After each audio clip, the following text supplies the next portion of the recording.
Price of Avenue Supermarts, which operates retail chain D-mart, hit a fresh record high of 1,217 rupees today. That's up 18% intraday and comes on the back of a Goldman Sachs report initiating coverage on the stock with a buy rating and a 12-month target of 1,586 rupees per share. That implies a whopping 53% upside potential.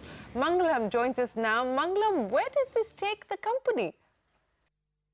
Well, Avenue Supermarts, the company that owns D-mart, hit a fresh record high in trade today. 1,215 thereabouts was the fresh high.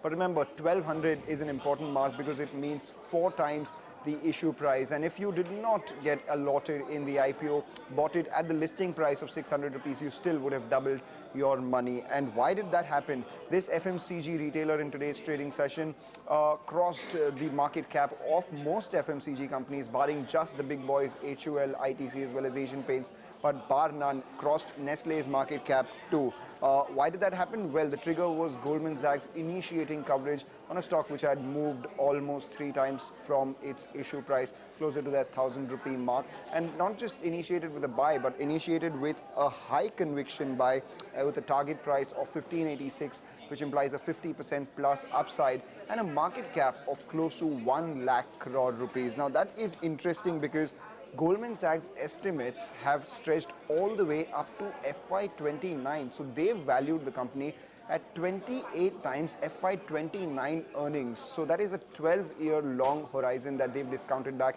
and given it that sort of multiple. Look at it a little closer, trading at around 97 times FY19 earnings and 71 times FY20 earnings.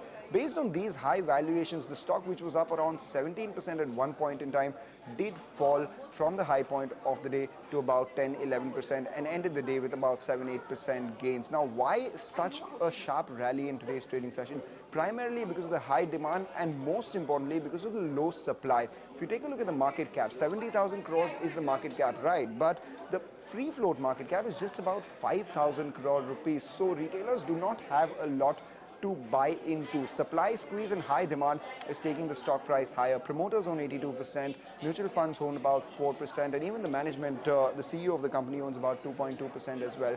So low liquidity, high pedigree, as well as high demand, taking the stock price higher irrespective of the valuations. 29 FY29 earnings, 28 times FY29 earnings is some long-term discounting.